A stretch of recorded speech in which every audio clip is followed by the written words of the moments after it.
I'm Jennifer King. On Wall Street, the Dow up by 129, the Nasdaq rose 175, the S&P advanced 38. More at townhall.com. This is Dennis Prager for AmFed Coin and Bullion. There's something about the feel of a gold coin in your hand and the way the light reflects off its intricate details that has always captivated me. Nick Grovich, AmFed's owner, turned that same passion into his livelihood. Nick began collecting coins as a teen, and that interest grew into a nationally respected business offering only the finest quality coins at the most competitive prices. But the truth is that although Nick is a rare coin dealer, he doesn't believe in rare coins. Rare coins do not make sound investments, but they do make dealers a lot of money. See, that's part of what I respect about him. AmFed specializes in buying non-performing numismatic coins and turning them into gold or silver investments that provide liquidity and perform competitively against the market. Whether you're buying or selling, call 800-221-7694. That's 800-221-7694. AmericanFederal.com. Here's the Wall Street Business Report. Dollar Tree customers are taking notice and fuming. That's because the chain is straying even further from its core price point, and customers don't like it. In recent years, $3, $5, and even $7 items have been popping up in the stores. Many consumers are annoyed by the inconsistency and unwanted surprises at the checkout register. CEO Mike Creedon said Dollar Tree had 3 million more households shop at its stores during its most recent quarter compared to the same time last year. That is Bill Alexander reporting. Mark Zuckerberg and opposing lawyers dueled in a Los Angeles courtroom today, where the Meta CEO answered questions about whether Instagram causes harm to children. Meta and YouTube are the two remaining defendants in the case, which TikTok and Snap have already settled on. Wall Street at the close, the Dow was up 129 points, the Nasdaq up 175. For the Wall Street Business Report, I'm Bob Agnew. News and analysis at townhall.com. On Point Weather, brought to you by our friends at Palmetto State Armory. On 107 The Point. Here's tonight's forecast. Cloudy and mild, the low temperature dipping down to just 58. Tomorrow, much like today, cloudy skies, a high up to 77 degrees. For Friday, those clouds continue. We have a 30% chance we get showers, the high topping out at 79. Those rain chances double to 60% for Saturday, while on Sunday, about a 20% chance we get more rain. I'm Cal Moss with your On Point local weather. WQXL Columbia, W264DF. From the Bart Fireside Studio, the solution for keeping you warm this winter. This is 107 The Point. This is The Point. Make thepointradio.com. The Point.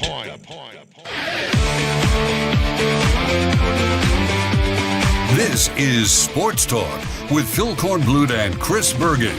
Sports Talk is heard across the state on radio affiliates of the Sports Talk Media Network and is streaming live on SportsTalkSC.com, as well as Twitter, Facebook, and YouTube. The South Carolina Education Lottery lucky number to call in is 888-898-2525. That's 888-898-2525. Now, here are Phil and Chris with tonight's edition of Sports Talk. All right, welcome in, everybody. It's Sports Talk Media Network here on a wild Wednesday night across the state of South Carolina. Great to have you with us. Phil Kornblut here at our studios in Columbia, along with the one and only The Plumber, Josh Cohen. Chris Bergen off tonight with Coastal Carolina basketball. Basketball tonight, Clemson on the road at Wake Forest. We'll talk about that in a little bit. Tigers need to get back on the winning side of things. A little bit of a slide for them, 2 straight losses. Not an embarrassing loss at Duke, of course. Almost everybody loses at Duke these days, but an embarrassing loss at home to Virginia Tech. How did Virginia Tech build on that win over Clemson? Went out and lost at home to Florida State and then lost again last night. So, I mean, Mike Young was feeling good. Now he's not feeling so good after what's happened the last couple of times out after beating Clemson at Littlejohn, in which they played a really fine game. So Clemson's got to find itself all over again and get back on the winning track, taking on a Wake Forest team that's had a down year. Some folks are wondering about Steve Forbes there, B.J. Mackey on that roster, and are they going to survive after this year? Clemson can get this one. All of a sudden, Florida State's playing some good basketball. That does not look like an automatic W at Little John on Saturday on the CW. The CW, which I can't get on DirecTV. You find that funny, Plummer? The CW. So that's not an automatic anymore. And then, of course, it's Louisville the following week, and then North Carolina. So they got a tough little stretch ahead. Are they going to be able to hold their position in terms of the seeding? I don't think there's any question. I mean, they just have to have a total meltdown not to make the NCAA tournament now, 20-6, 10-3. I mean, they're not going to lose the rest of their games. I mean, they should win tonight. They should beat Florida State at home. They should beat Georgia Tech at home. At worst, the Tigers should go 1-2. At worst, they should go 3-2. They could go 4-1. Of course, now North Carolina is a wounded animal. They got hammered last night by NC State, but they're playing without two of their top players. So maybe North Carolina's gettable there in Chapel Hill. But at the very least, the Tigers should go 3-2. They go 3-2, then you're talking about a regular season of 23-8 and 13-5. So should be good enough to no worse than an 8 seed with that, I would say. No worse. Maybe a 7 seed, but no worse than an 8 seed. But you want to play good basketball. You want to get back to what you were doing, moving the basketball. Duke just played great defense against them, did not give them very many good looks at all, pressured their guards. Of course, the Clemson game plan was to slow that thing down, try to make Duke play in the 60s, which is almost impossible. They speed you up, and they get you on the break, and then they start making those threes, those deep threes from the corner, and they make you speed up. And that's what Duke did eventually, just wore Clemson down and went on to a convincing victory. So this Wake Forest team is only 13-12 overall and 4-8 in the ACC. So they're having a down year, and this is going to be in the the Joel? I was going to say the Reynolds Coliseum. It's not the Reynolds Coliseum. It's the Joel Coliseum there in Winston-Salem, and it's going to tip off at 7 o'clock on the ACC network. So, yeah, this is not a really good Wake Forest team, but they're going to be playing, I'm sure, very, very hard, knowing that, well, the only way they're going to make the NCAA is to win the ACC tournament. Wake Forest coming in, they have won their last two. They beat Georgia Tech and they beat Stanford. Both of those games, well, no, one was on the road. Tech was on the road. Stanford was at home. Prior to that, they played Louisville to an 8-point game. NC State beat them before that. They had a long losing streak. They had a 5-game losing streak. They lost to SMU. They lost big to Duke. They lost in overtime to Pitt. They lost pretty soundly to NC State. NC State now starting to play some good basketball, and they have a win over Clemson.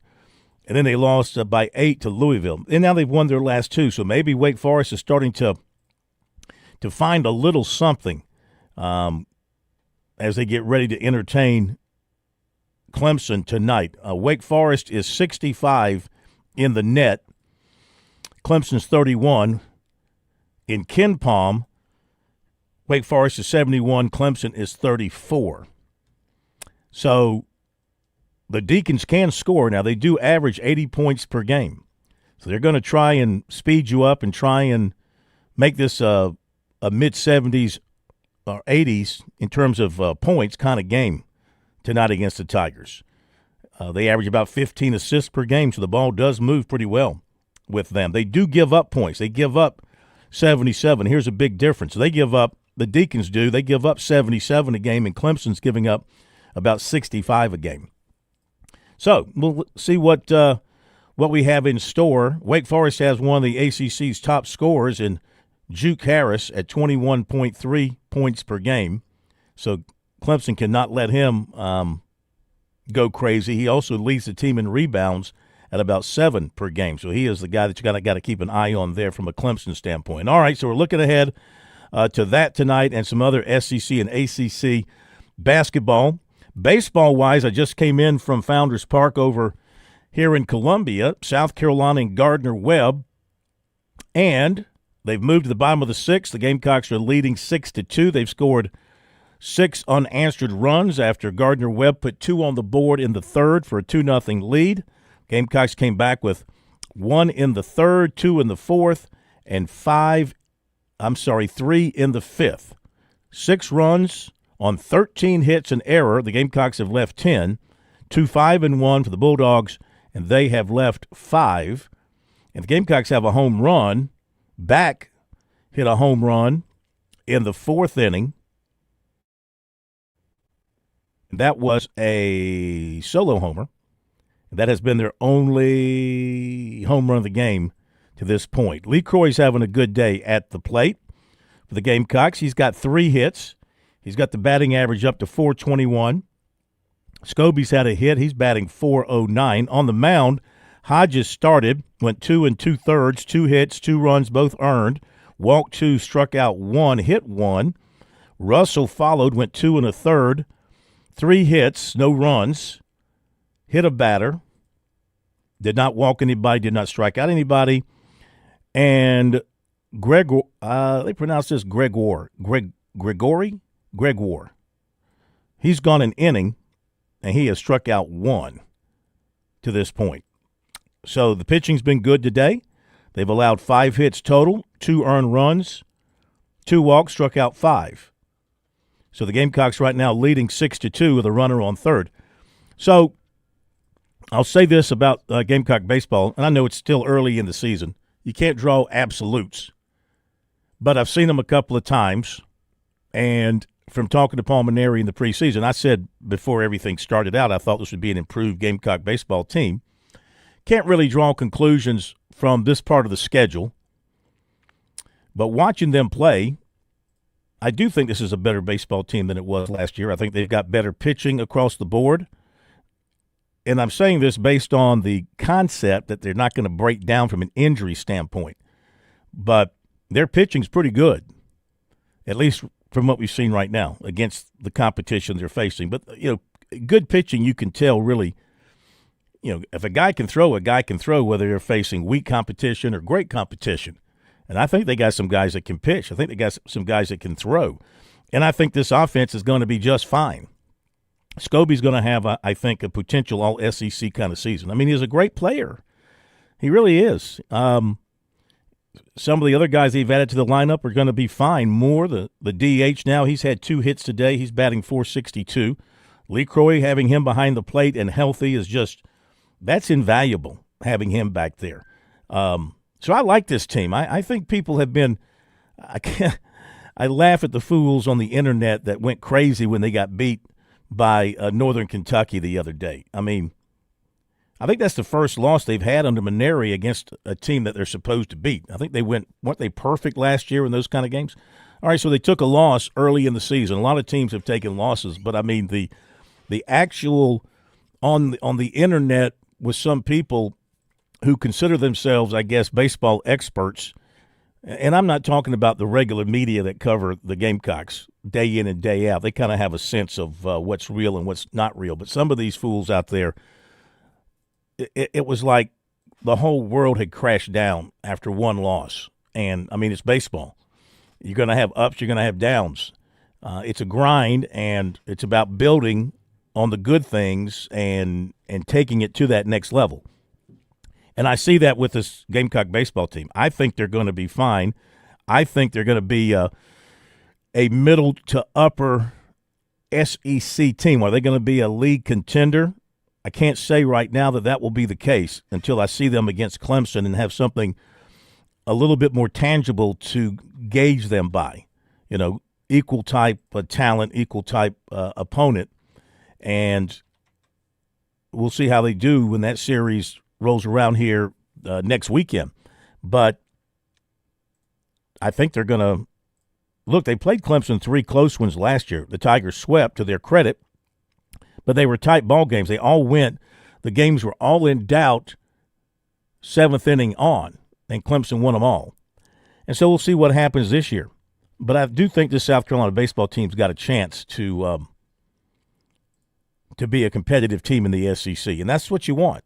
I mean, yeah, do you want a team that's going to win 45 games and win 22, 23 SEC games? Absolutely. Are Gamecock fans used to that? Absolutely they are. They've seen that kind of performance before.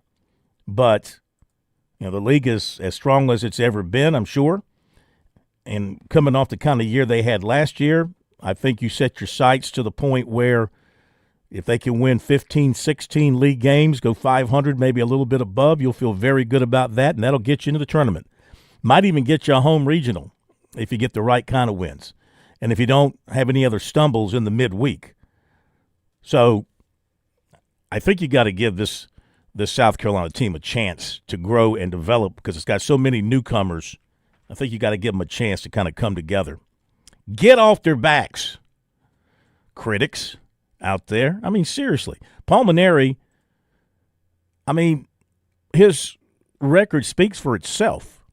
He doesn't need me or anybody to defend him. I like the gentleman because he carries himself like a gentleman. What's he like in the locker room and the dugout? I don't know, but his dealings with the media, very professional, very straightforward. This is a guy that's not afraid to criticize his team. He's done that in his 1+ years at South Carolina. He's not afraid to call his guys out. But his record speaks for itself, and he hasn't forgotten how to manage a baseball team. And he's got good coaches. Monty Lee, Terry Rooney, he's got an excellent staff. So there weren't many people out there today. So, the ones who are out there are good Gamecock baseball fans. They were supportive. I kind of view this as the movie Major League. Remember? It was about the Indians. The owner was trying to sell the team, so she put together as bad a team as she could. There were no fans out there at the beginning. Of course, they started winning games, blah, blah, blah. Ended up winning the American League pennant, beating the Yankees, playing in front of 75,000, 80,000 fans at the old Cleveland Stadium. At least that was the movie. And everybody had a great time with a bunch of throwaway players. I'm not saying that's the kind of players that they have here at South Carolina. Not that they're throwaway players. These are some good players that could have gone to a lot of different places. So this could have that kind of a season where they get better and better and the interest picks up and fans start turning out. But right now the fans aren't turning out. The fans are not turned out, are not excited about Gamecock baseball yet. The core is there, but, the majority of the show me fans first are not there. The majority of the I'll get on the bandwagon when they start winning kind of fans are not there yet. So, and look, today was a 4 o'clock start. It is a little cloudy out there, chance of some rain, but that doesn't normally keep people away from Gamecock baseball. So, for whatever reason, if you're turned off by it, so be it. If you have to be shown that they're going to be a competitive winning team before you start going to the games, hey, so be it. But check back with me in a month, and let's see where they are. Let's see what they're doing at that point. Right now they're up 6-2. Bottom of the 6th, they have a runner on third and 2 away. I don't know if we're going through a pitching change or what because they've been stuck on this for a little while. All right, our phone number, 888-898-2525. Coming up, we're going to hear from Lamont Paris. We'll talk about South Carolina basketball from last night against the Florida Gators. The expected happened. It was a loss. I don't think – to say that they played harder than they did the first time around against Florida, there's only a 14-point loss. I think that's an embarrassing thing to say about a program. You shouldn't take any comfort in the fact that you played harder than you did the first time out. Should have played hard the first time out. We'll talk about that and more coming up. Too tough to tame? Try too rough to ride. Nothing about this place lets you sit back. It rips up your tires and tears at your heart. Let's go! History, glory, consequences. That's Darlington, where stripes are well earned. The Goodyear 400. NASCAR's best face the lady in black. And this spring, how about that? She'll leave her mark. Hell yeah, boys! NASCAR weekend at Darlington Raceway, March 20th through the 22nd. Get your tickets now at darlingtonraceway.com. I'm State Treasurer Curtis Loftus, here to share some great news. Future Scholar, South Carolina's 529 college savings plan, can now be used for a lifetime of learning. From K through 12 to college and beyond, saving tax-free for your child or grandchild's education has never been easier. You can start with any amount. Contributions are tax-deductible and earnings grow tax-free. Discover the smart, easy way to save for college today at futurescholar.com. Traveling can be the worst, especially when you can't find your favorite show. Well, don't worry. We've got the perfect way to keep up with everything happening in the Palmetto State when you're away from home.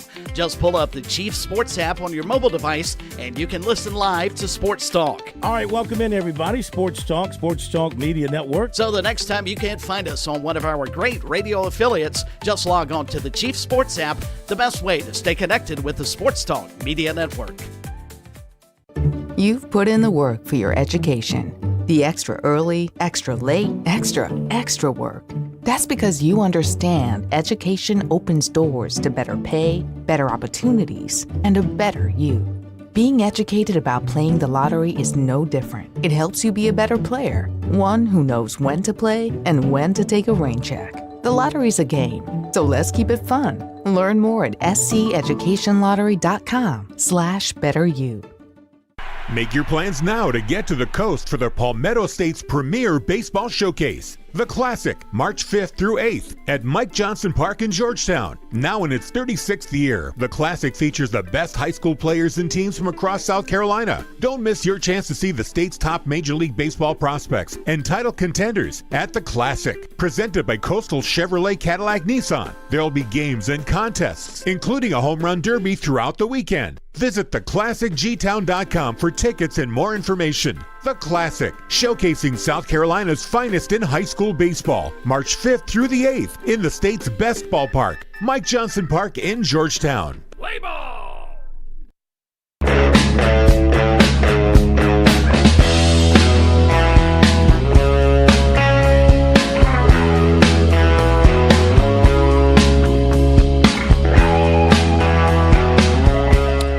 Gamecocks tack on another run, getting a run home on a wild pitch. They're still batting in the bottom of the sixth. 2 out, second and third. They're up 7-2 over Gardner-Webb. Other baseball this afternoon, NC State has beaten Winthrop 7-3. Georgia is leading Upstate 12-6.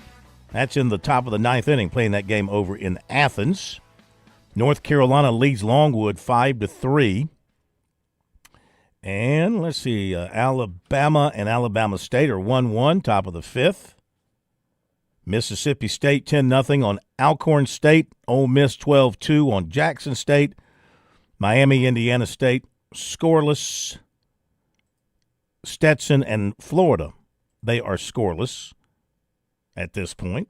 Some of the baseball going on this afternoon. Phone number 888-898-2525. We'll hear from Lamont Paris coming up in a few minutes following the South Carolina loss last night at Florida. At the top of the hour, how about a spring edition of Chalk Talk with coaches Chuck Reedy and Ellis Johnson? How about that? Speaking of coaches, we mentioned last night, Rich Bisaccia told you last night that he had stepped down, and we mentioned him at South Carolina and Clemson, potentially, if he decides that he wants to continue to coach.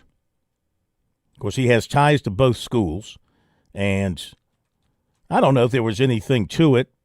We told you last night that Shane Beamer said that he had a couple of phone call interviews with candidates for the special teams coordinator's job at South Carolina in the afternoon. And then, you know what? Early evening, Rich Bisaccia announces he's leaving Green Bay. That just could be coincidence. It just could be coincidence. Or did the two of them talk, and was a deal consummated? Or did nothing happen at all? Did they not talk at all? I'm just saying. I'm just thinking out loud. Coincidence? Maybe. Maybe not. And, of course, Clemson is looking as well. I don't know that – well, he does have a relationship with Dabo Swinney. He has worked Dabo Swinney camps in the past. So he and Dabo Swinney, though he never coached with Dabo Swinney, they do know each other. They do have a relationship from the past. And, of course, he has a history at South Carolina as well from having coached at South Carolina. So maybe a possibility. I don't know that it is. I don't know that it isn't, but it's certainly an intriguing one out there. You're talking about a guy who has made a living as a special teams guru in the NFL.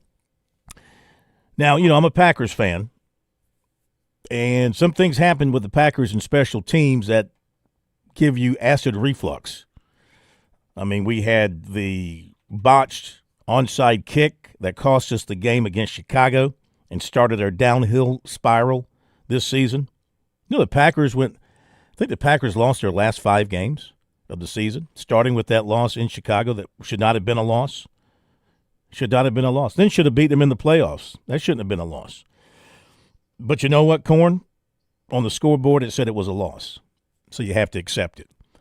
But, again, how much do you blame a coach for a player not making a play who's in position to make a play? Everybody wants to blame a coach. And as a coach, all you can do is coach him up and have him in position. And in that particular case, you had an onside kick going to one of your best receivers, and he can't fall on the daggone onside kick and secure it. Is that the fault of the special teams coach? He had the right guy in the right place. He just didn't make a play. And the field goal kicker missed some field goals. Is that the special teams coach's fault? Or any particular coach's fault? I mean, players have got to perform. They got to do their job. You put them in position to be successful. They got to do the job. My point is, besides just, of course, on the internet, you got a bunch of buffoons on there that nothing's going to make them happy. Just like these baseball buffoons after South Carolina lost a game. Nothing's going to make them happy. And so, you got a faction out there that's like, yay, I'm so happy he's gone, blah, blah, blah, blah. No, he's a good football coach. I mean, you don't last in the NFL and you're not wanted by so many teams. And the Packers apparently did not want him to leave. This is not a force out. Matt LaFleur did not fire him. He wasn't fired. They apparently did not want him to leave. And so he's a good football coach. And my point is, if it were to happen, South Carolina or Clemson, they'd both be picking up a quality coach. There's no question about it, a quality coach. All right, bottom of the hour. Update baseball is now 8-2, South Carolina. As they have scored again, another unearned run. Gardner-Webb just sort of melting down out there with some mistakes in the field. The Gamecocks with 14 hits now. Piling it on, Gardner-Webb. They're still batting corners with 2 outs. Bottom of the 6th, leading 8-2. And we'll be back. On Point Weather, brought to you by our friends at Palmetto State Armory. On 107 The Point. Here's tonight's forecast. Cloudy and mild, the low temperature dipping down to just 58. Tomorrow, much like today, cloudy skies, a high up to 77 degrees. For Friday, those clouds continue. We have a 30% chance we get showers, the high topping out at 79. Those rain chances double to 60% for Saturday, while on Sunday, about a 20% chance we get more rain. I'm Cal Moss with your On Point local weather. Attention all gun owners. Did you know you can now purchase a suppressor with a $0 tax stamp? Palmetto State Armory is the go-to destination for suppressors with brands like Dead Air, Advanced Armament, Silencer Co., and many more on hand. Our friendly and knowledgeable staff is there to help walk you through the suppressor buying process and help you make the right decision whether it's your first suppressor purchase or your 10th. Stop in today and take advantage of the new $0 tax stamp on suppressors at Palmetto State Armory, your premier suppressor dealer. Latest move. With SRN News, I'm Keith Peters in Washington. Authorities say the bodies of 8 backcountry skiers have been found, but one remains missing after an avalanche near Lake Tahoe in California. Search and rescue crews were dispatched to the Castle Peak area of the Sierra Nevada after a 911 call reporting an avalanche Tuesday morning. 6 others were found alive. The Transportation Department says more than 550 commercial driving schools in the U.S. that train truckers and bus drivers must close after investigators found they employed unqualified instructors, failed to adequately test students, and had other safety issues. The department announced its latest move to improve safety in the trucking industry on Wednesday. On Wall Street, the Dow up by 129 points. The Nasdaq rose 175. More details at srnnews.com. Are you tired of that sinking feeling when the electric bill arrives? Does the phrase peak hours trigger anxiety and a headache? Do you suffer from chronic fatigue of watching your hard-earned money evaporate right into the power grid? You may be suffering from utility pain and anxiety disorder, or UPAD. Symptoms include sweating when running the AC, a fear of turning on lights, and a general feeling of powerlessness over your energy costs. It's time for you to try Solaris from Ken at Broker Solar. Broker Solar isn't a temporary fix, but a lasting solution with cutting-edge solar technology designed to address high energy bills at their source. Many clients have experienced immediate relief from high monthly payments with reports of increased home value and greater financial freedom. Imagine a brighter future for your home and your wallet. Side effects include the freedom to use your appliances when you want and a powerful sense of energy independence. Broker Solar, a brighter outlook for your home and wallet. Call us now, 803-807-7417. That's 807-7417 or online at brokersolar.com. Nothing better than supporting local farmers and getting the best of the best when it comes to beef. Did you know H&J Cattle Company now is a store you could shop at directly? Yep, 2074 Bethany Schoolhouse Road in Saluda. Highest quality beef, a nice drive out to the country, and great playground for the kids. You can even get an ATV tour of the farm. Even have local honey, tallow, elderberry syrup, and beautiful home decor items. Online, it's HandJCattle.com or find us on Facebook, H+J Cattle. Better yet, come around and see us. H&J Cattle Company.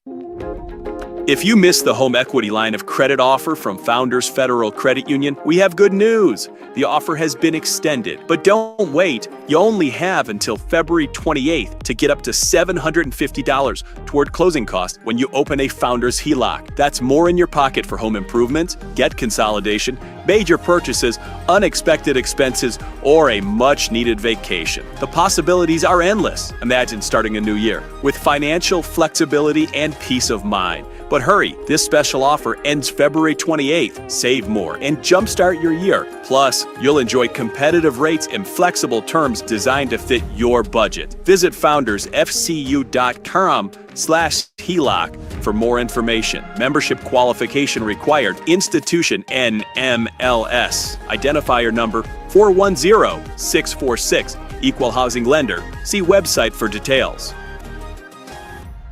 When your temperatures swing, your comfort shouldn't. At Sweet Comfort Services, we make sure your system's ready for anything. Get our $99 preventative maintenance, a full inspection and tune-up that keeps your equipment efficient, reliable, and safe. Thinking it's time for an upgrade? We offer estimates on new Goodman and American Standard systems. You'll get honest advice, fair pricing, and expert installation. No gimmicks, no surprises. Call 803-331-8143 or visit sweetcomfortservices.com to schedule today.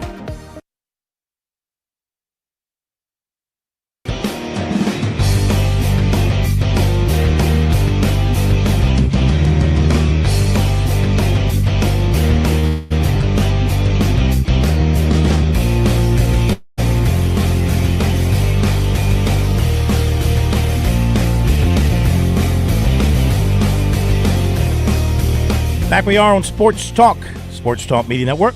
Welcome, welcome, welcome. Hope you had a great day. Temperature, so nice to see a 7 on the temperature gauge. I don't care what the number is after. 73, 75, just give me a 7. And let's stay there for a while. You think we're finished with winter? Are we done, Plumber? Well, we'll probably get back down into the 30s at some point. Such a loser. Why are you in such a dump? You're in the dumps. Come on, it didn't happen. Did she already break your heart? Not yet, Phil. Not yet. What's the over-under on how long you two will stay together? Today is February 18th. You think you'll make it to March? It's possible. What does your weather app say? Well, it'll give you up to 45 days. So maybe it'll make it to March. You're going to make it to, how about the Ides of March? I'm not sure what that means. Uh-huh. College boy. All right, South Carolina now up 10-2 on Gardner-Webb. Scobie double to right for 2 more RBIs. I tell you, I've done a quick evaluation of this Gamecock baseball team now. I've talked about it a lot. I've done a quick evaluation, and I've come to this conclusion about the Gamecock baseball team. There's 2 or 3 potential all-stars in there. So, keep an eye on them. I think they Then again, the Clemson baseball team also, of course, they're undefeated so far, not playing today, got a nice win over Charlotte. And I've done my evaluation of Clemson as well, and I've concluded there's 2 or 3 potential all-stars in there. Yeah, so I'm looking forward to next weekend with these all-stars, potential all-stars for both teams. Gamecocks up 10-2 on Gardner-Webb. What? That's from the movie Major League. It's Well, a great I've line. never watched it, first of all. Well, you're a loser. That's not very nice of you. Everybody's seen Major League. Clearly not me. Well, then you live a very lonely life if you haven't seen Major League. Very lonely life. My life is not lonely, Phil. Okay. All right. Let's see. Let's talk some hoops. Our phone number, 888-898-2525, or also our text line number is 803-900-4847. Our poll question of the week. Let's get to that as well. Poll question of the week, doing very well, brought to you by Larry Lucas, State Farm in Columbia, 803-799-1998. Lexington, 803-359-0770. I got to admit, I mean, Dawn Staley's name is just magic.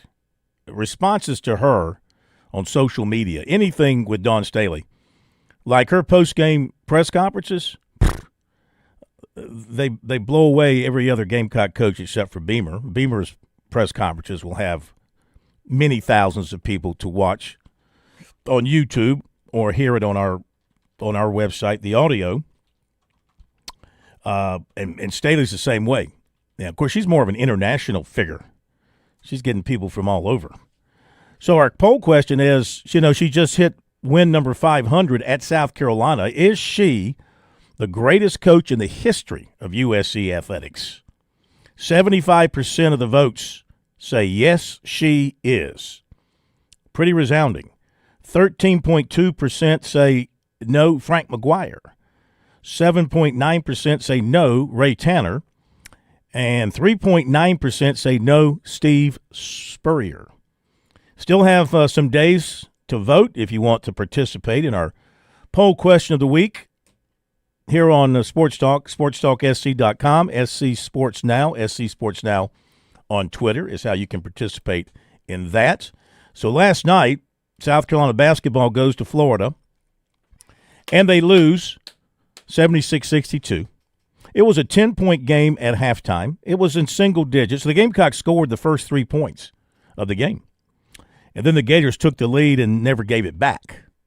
So South Carolina's lead was short-lived. But at least they had a lead. Of course, in the first game against Florida, it was tight for a while.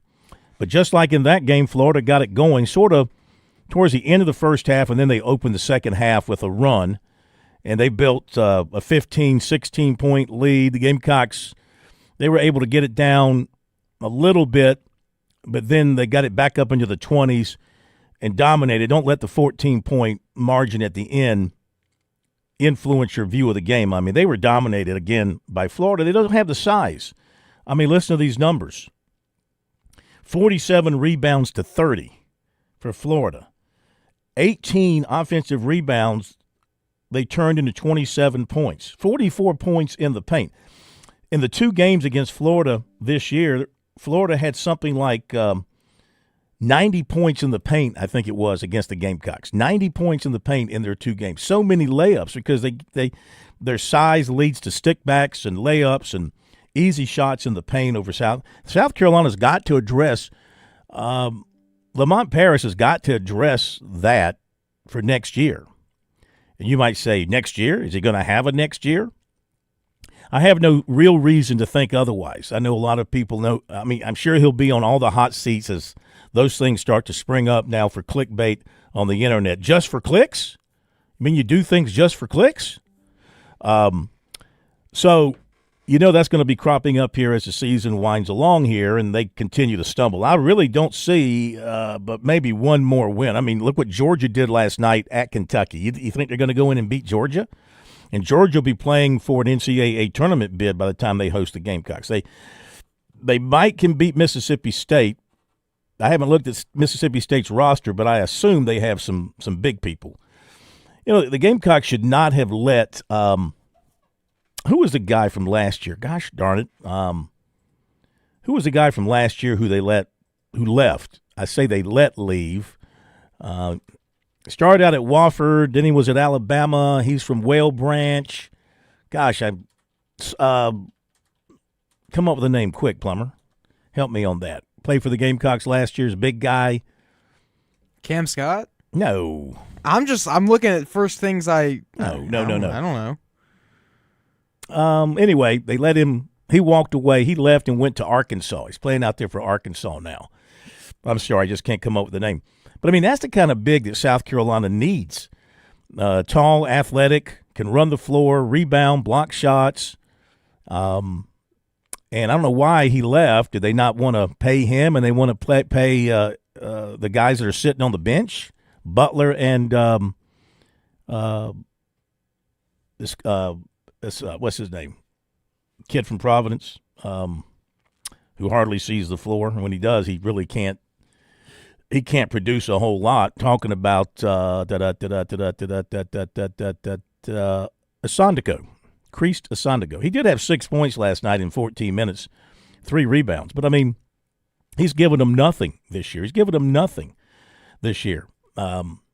Should have kept that dude. Have we come up with a name yet? I stopped looking. You know, this is where I need Bergie. I need Bergie here to fill time while I have to do all the work. I have to do everything here. I have to host. I have to produce. I have to do investigative reporting. Here we go. Nick Pringle. Yeah. Nick Pringle would have helped this team. You know, big guy, athletic, 6'9", 200.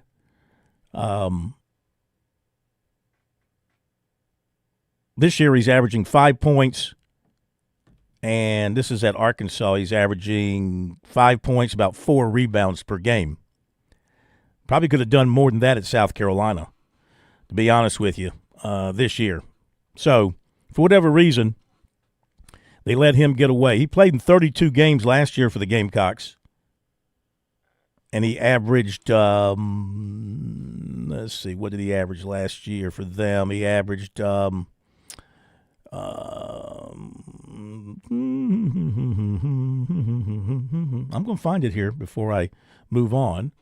I can't find the points per game on this thing here. Oh, there it is. He averaged about he averaged 9.5 points per game last year for him. I mean, that alone would give you more than what you're getting out of your bigs now. And plus, he was a rebounder and a shot blocker and a rim protector. They're getting none of that from their big guys now. So it's a loss for the Gamecocks, a season going down the drain at this point. Here is Lamont Paris as he talked to the media. I mean, he seemed to be a little bit satisfied that they played harder than they did against Florida the first time around. That's kind of sad, to be honest with you, because you shouldn't have to gauge the effort one game against another. But anyway, that's kind of the position he's in right now, dealing with these losses. Here's Lamont Paris. Thought we did a good job in some areas. You know, honestly, our half-court defense was pretty solid at times. You know, between second chance points and transition points, that was a vast majority of what their offense was, or a big portion of what their offense was.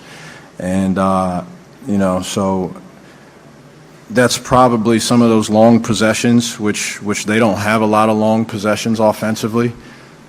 They probably had more long possessions with some of the effort and what we were doing defensively at times. I thought we did a good job. Some of that put us in bad position for rebounding to get the initial attacks stopped.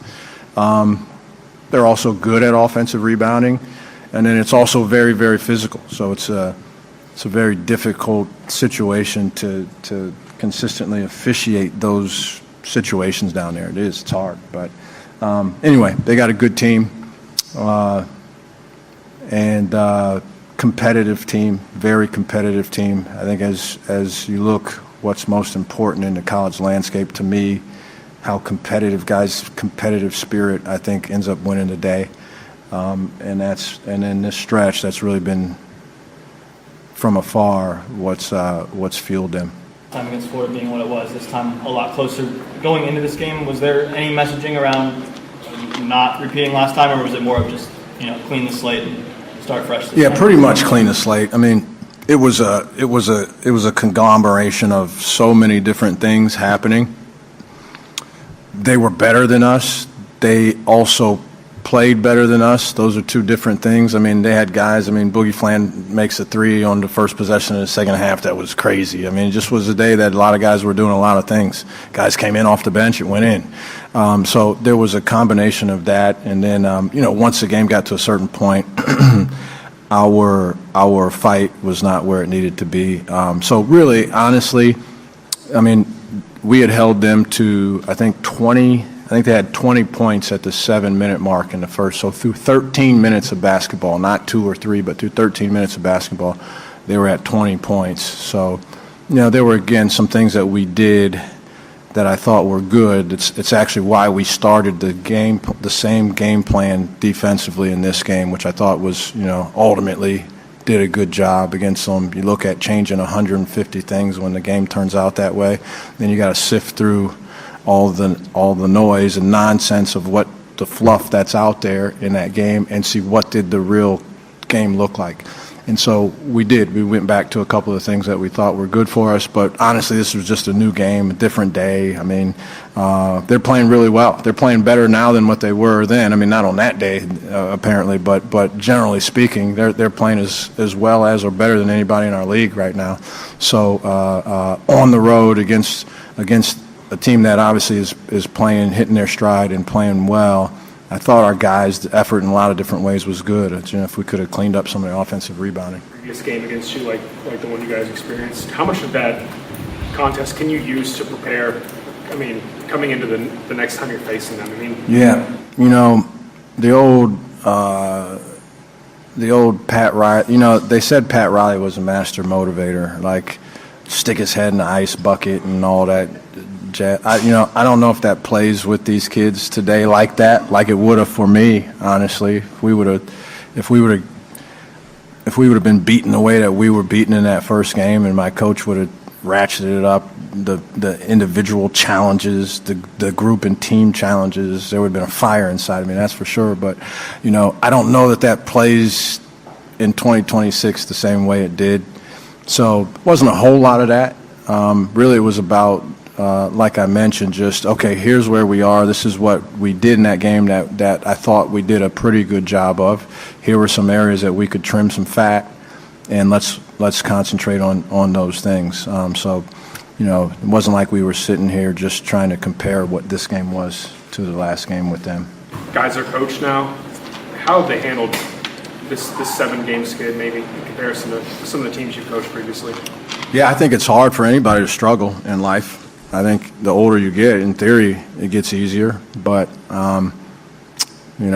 these are young guys, and they got a lot of things going on, and they've had a lot of successes in life. Most all of them at this level have been successful in high school. They've been successful in AAU. They've been successful at other schools, some of them. And so handling challenges is a thing that they're not that familiar with. And so, honestly, as a coach, that's part of one of your biggest responsibilities is to help them move forward in life as handling adversity and challenges. And so, we focus on that. But I think they've been good. Their energy and their spirit has been really good. They've been good. I mean, I hate being the guy that had close games that didn't go your way, right? But we're on the road at Auburn in a 4-point game. We got Georgia in a 5-point game at home, an overtime loss to LSU, a couple of games that we did win, even at Texas late in the game, or the 7-point game even at Alabama, right, with Miles Studi in a wide open 3 to cut it to 4 with 7 minutes left. So, this is not – it's easier for me to separate the ones that end up the last game at Florida, at Texas A&M, right? Those are different isolated instances, and that's not really indicative of what the body of work is for these guys. So we can remind them of that, and their spirit and energy has been really good. They continue to play and fight, and they want to win, and so they look in the mirror and say, how can I do this, and how can I get better at that? And they handle the coaching, especially for kids in 2026. They handle coaching, which involves criticism. You got to fluff it up a little bit. You can't deliver it the same exact way you did in 1985, but they've done a really good job with that, honestly. All right, there you go. Lamont Paris, South Carolina coach, following the loss last night at Florida. Gamecocks return home to take on Mississippi State on Saturday.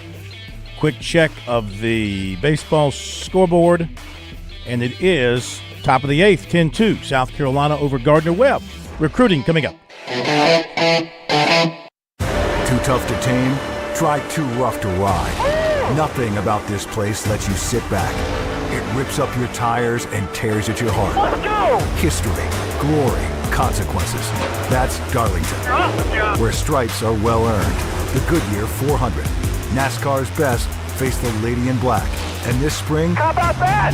She'll leave her mark. Hell yeah, boys! NASCAR weekend at Darlington Raceway, March 20th through the 22nd. Get your tickets now at darlingtonraceway.com. This is Major Billy Downer with the Department of Natural Resources, and I've got a message for all of our hunters out there. When you go afield, always make sure to positively identify your target. Know the identifying features of the game you're hunting, and know what's beyond your target in case you miss. If you want more information on hunter education, visit dnr.sc.gov or join us on Wednesday nights for SC Wild. You can listen to SC Wild on the Sports Talk Media Network or at dnr.sc.gov/podcasts. I'm attorney Jim Corbett. I'm not a case manager.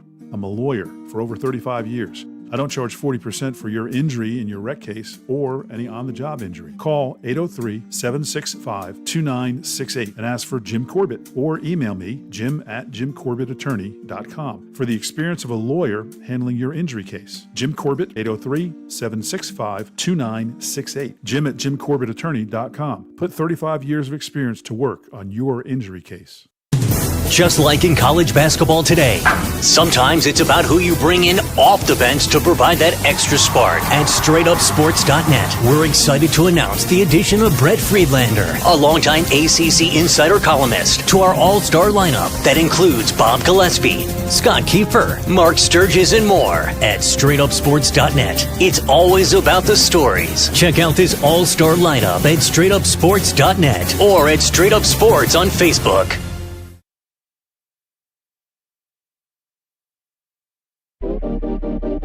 The Sports Talk Recruiting Report is sponsored by Seawell's Catering.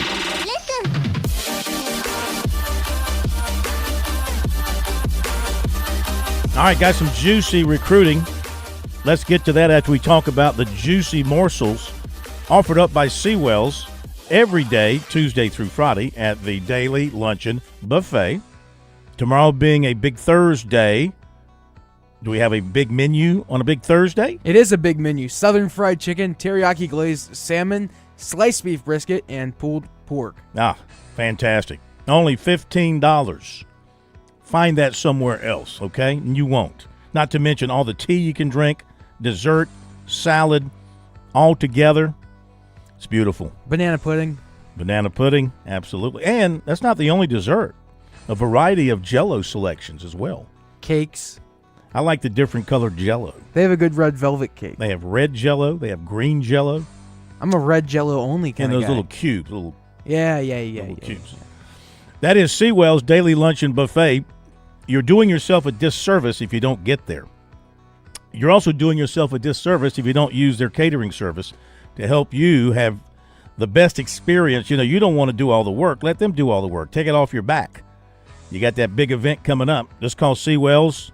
They can host your event or they can come to you. 803-771-7385, online at SeawellsCateringSC.com. Let's talk about offensive tackle Timmy Aliu. Timmy Aliu. Timmy Aliu, 6'5", 290, Locust Grove, Georgia. He was recruited by South Carolina's former offensive line coach Lonnie Teasley, and when Randy Clements came on board, he took it over, and now they're taking it to the next level with the offer, just offered recently, which Aliyu said means a lot to him to get that offer. He was down for the Oklahoma game, has not been back since, plans to get down for a spring practice, and he's also looking forward to setting an official visit with the Gamecocks. He was really impressed by the energy in the stadium with the fans, the entire experience at South Carolina. So they've got a leg up with him there. But heavy competition, Arkansas, Louisville, South Florida, Kentucky, Florida State, Virginia Tech, Syracuse, Tennessee, Florida, Kansas, Mississippi State, Nebraska, LSU, Georgia, Georgia Tech, Kansas State, Pitt, Auburn, and East Carolina, other offers. South Carolina last night offered in the 2026 class junior college offensive lineman Ashton Mozone, 6'5", 310. He's from Midland Valley High School, and he played in 11 games over the past 2 seasons at Iowa Western Junior College, which won the national championship. He will graduate in May. He was once committed to Washington State, decommitted in December. Also has offers from Kent State, Georgia State, FIU, Hawaii, Boise State. I'd jump on that Hawaii offer, by the way.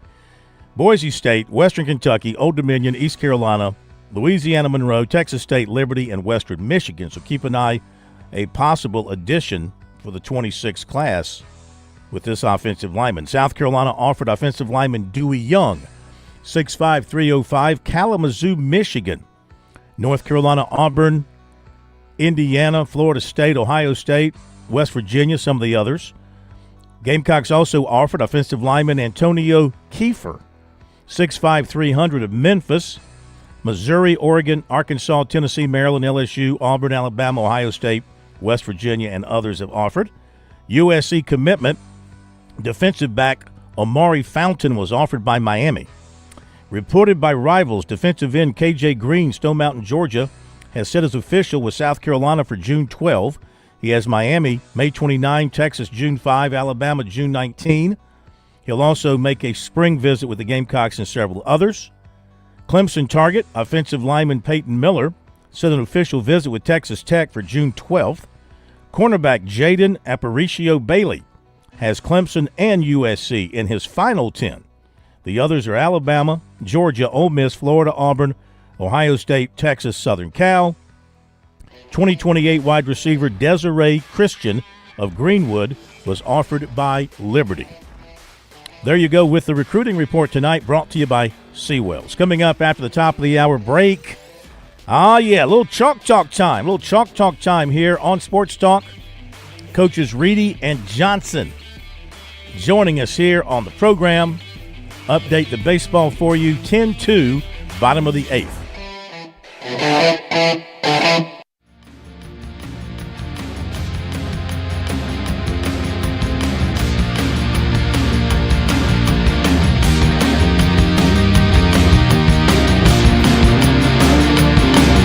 WQXL Columbia, W264DF. From the Bart Fireside Studio, the solution for keeping you warm this winter. This is 107 The Point. News this hour from Town Hall. I'm Keith Peters in Washington. The fallout over Jeffrey Epstein continues as officials in France widen their search for potential crime. In an interview for France Info, Laure Bécaud, head of the Paris prosecutor's office, says one case covers sex abuse crimes, including human trafficking, and the other case focuses on financial wrongdoing. Bécaud is calling on possible victims and witnesses to come forward and says they will use newly released information to build a broader picture. She says older files will also be reviewed in light of new revelations. One such probe into modeling agent Jean-Luc Brunel, a friend of Epstein who was accused of rape and trafficking minors, was closed in 2022 after Brunel was found dead in his jail cell. I'm Jennifer King. Delegations from Moscow and Kyiv met in Geneva today for a second round of U.S.-brokered peace talks, a week before the 4th anniversary of Russia's full-scale invasion of its neighbor. Correspondent Charles de Ledesma reports. President Trump's envoy, Steve Witkoff, has said on social media Washington's push for peace in Ukraine over the past year has brought about meaningful progress. He didn't elaborate, though, and the fighting has continued. The two armies are locked in battle on a roughly 750-mile front line, while Russia bombards civilian areas of the country. Overnight, a Russian drone strike in the southern city of Zaporizhia killed a woman and injured 7 people, including 2 small children, according to officials. I'm Charles de Ledesma. Mark Zuckerberg and opposing lawyers dueled in a Los Angeles courtroom Wednesday, where the Meta CEO answered questions about young people's use of Instagram, his congressional testimony, and internal advice he's received to be authentic and not robotic. On Wall Street, the Dow up by 129 points, the S&P advanced 38. More at townhall.com. This month, Pure Talk is honoring Jackson and Lincoln by offering unlimited talk, text, and plenty of data for just $25 a month. Meanwhile, Big Wireless is honoring Benjamin Franklin by charging families hundreds of dollars for the same 5G service. What's up with that? Ben Franklin wasn't even a president. When you switch to Pure Talk, you'll be in business with an American wireless company that supports our vets in a big way and keeps all their customer service in this country. That's important. And you'll be on the same towers the big carriers use, so you'll get the same 5G service without the inflated price. So hang on to your Benjamins and switch to Pure Talk for a Jackson and a Lincoln. No contract, no hidden fees. Dial pound 250, say Mike Rowe, and you'll get 50% off your first month when you switch. That's pound 250, Mike Rowe, for an American wireless company that is truly unprecedented. Pure Talk. Tech stocks gave markets a boost. Stocks closed higher on Wall Street, led by more gains from Nvidia. The S&P 500 rose 0.6% Wednesday. The Dow Jones Industrial Average added 129 points. That's about 0.3%. The Nasdaq Composite rose 0.8%. Nvidia climbed 1.6%. Facebook parent company Meta Platforms said it would use millions of Nvidia's chips in its AI data centers. Treasury yields climbed in the bond market after a handful of reports on the U.S. economy came in better than expected. The yield on the 10-year Treasury note rose to 4.08%. Seth Sutel, New York. U.S. transportation officials have ordered 550 truck and bus driving schools to close after finding major safety deficiencies within them. News and analysis at townhall.com.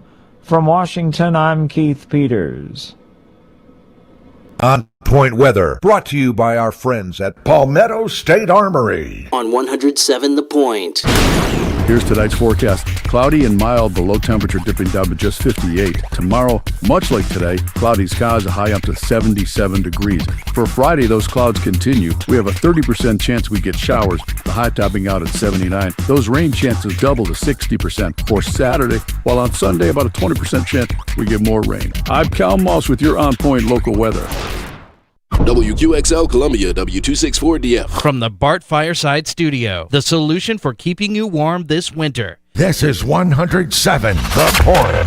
This is The Point. Make thepointradio.com. The Point.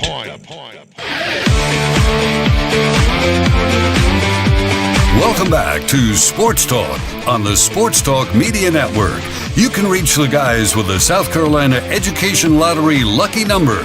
888-898-2525. That's 888-898-2525. Now back to Phil and Chris with the second hour of Sports Talk on the Sports Talk Media Network. Okay, welcome back, everybody. Sports Talk Media Network. Chalk Talk coming up in just a moment. Want to hit a couple of quick notes. Sorry to hear about the passing of Bart Owens, a big figure in high school sports in South Carolina after a long battle with cancer. Very close, of course, with Coach Scott Early and the folks of the South Carolina Football Coaches Association and the baseball people around the state of South Carolina. So very sorry to hear that news today. Chad Byers, named the Furman defensive coordinator, has been on the staff there, being promoted. A bill abolishing the high school league advanced in the House of Representatives after complaints persist. So that story's out there. That thing is back alive, and people in the House want to do away with the high school league, and people in the Senate want to keep NIL deals in the dark. I like the fact that our politicians are taking care of the very important issues of the day here in South Carolina. With that, let's get to two guys who really could take care of the issues back in the day. Coach Reedy, Coach Johnson. Get ready for a deep dive into the X's and O's. This is Chalk Talk with coaches Chuck Reedy and Ellis Johnson on the Sports Talk Media Network.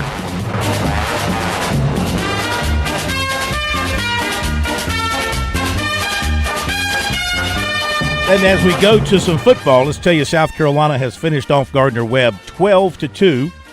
12-2 the final, and Wake Forest leads Clemson 8-7 about 4 minutes into that game in Winston-Salem. Let's welcome in coaches Chuck Reedy and Ellis Johnson. They're like the Red Cross. When we're in need, we give them a call. Coach Reedy, welcome in. How are you? I'm doing great. I'm glad we're always here for you, man. There you go. Coach Johnson, how are you, sir?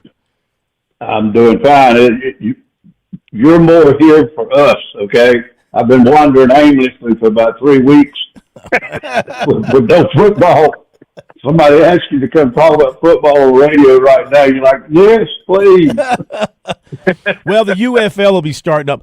I do have a question for you, Coach Johnson. I've been meaning to ask this of the people. I know you're a big fan of the Olympics. So are the people who participate in curling, are they athletes? Yes, and they're dirty. They cheat. They cheat? Oh, yeah, they've been double touching the stone. You haven't seen all this stuff, Phil? The Scottish and the Canadians are just about in a fight over whether they double touch the stone. Yeah, you can't be double touching your stones. That'll get you in trouble almost every time, Coach Reedy. Never do that. Never do that. All right. Let's get down to business. Coach Reedy, great to have you with us. I hope you and the family and everybody, they are doing well. We're going into spring practice here coming up, South Carolina and Clemson, so I wanted to talk to you guys about some things philosophically and what we should be looking for as far as what you know and what they should be doing. It's really about what you guys think they should be doing. So, Coach Reedy, with South Carolina, with the new offensive coordinator, here's a new offensive coordinator and a new quarterback coach that you got at South Carolina that Lenore Sellers is going to have to build that relationship with and learn to work with again. So what are you expecting this spring with Kendall Briles? You know the Briles family, and you know their way in football pretty well. What do you think Kendall Briles will get out of Lenore Sellers? Well, first of all, I think Shane Beamer really did a good job in the off season so far, up to spring practice.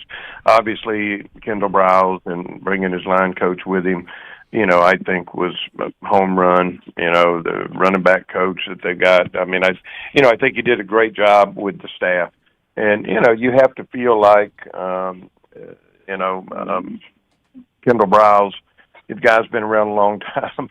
He's worked with a lot of good quarterbacks. He'll develop a good relationship with Lenore Sellers, and I really expect Lenore to come back and really have a good year. Do you have an idea from your experience in Texas at Baylor with seeing the Briles and how they operate? I mean, what will be the pace? What kind of offense in a Briles perfect world offense will they try to run? Well, they'll use tempo, and they're going to spread the field. I mean, they spread and they use all 53 yards of the football field. But what you're going to see, they will run the football. They'll find a way to run the football. They'll run the football better than South Carolina has since Beamer's been there. You can mark that down. They spread it out. And you think they're throwing it all over the place, but they're going to come back and run the football, and that's what they do. How much will he like to run the quarterback? Well, they've had a lot of quarterbacks. He's had guys that have run, so I don't think he'll be afraid to run Lenore's.